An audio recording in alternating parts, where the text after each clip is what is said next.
the fall is always kind of a mixed bag because you have, half the team doing cross country and having great successes there, and then you have the other team that's just grinding away, chomping the bit, wanting to compete. And so we test pretty regularly. We test, we try to test September, October, November every month, just to give people competitive opportunity and put marks next to their name and keep progressing. And so it was really good at the beginning of December to get the first meet out of the way and give people marks in their actual events.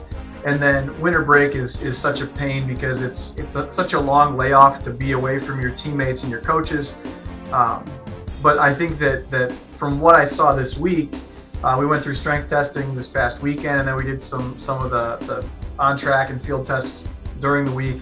And the majority of people were either at or ahead of where they were in November testing right before Thanksgiving. So that's really encouraging. I think that as a coach, the thing you worry about the most is that winter break takes people out of their game mentally and physically, and then they come back and they kind of have to restart.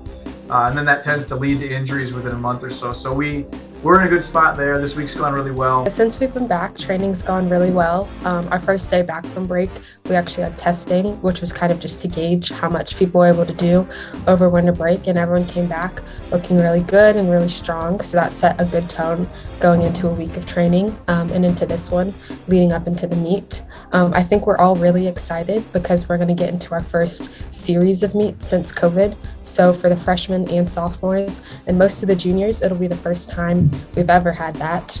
So yeah, I think we're all really excited. I think there's definitely a good environment and a good team mindset going into this weekend. Training has been phenomenal, not only for me, but for a lot of my teammates. This last week, when we were just getting back, a lot of us, we were testing, and the numbers are there. They're showing very promising results. And I think a lot of that is going to show up going into the meet, especially with the distance group. They didn't really get to participate in the first indoor meet just because, they were coming out of a really long cross-country season. And with both teams being at nationals, it's really good. Everything is looking, honestly, the best that it's probably ever been in years. And honestly, I'm just hopeful of just keeping that momentum going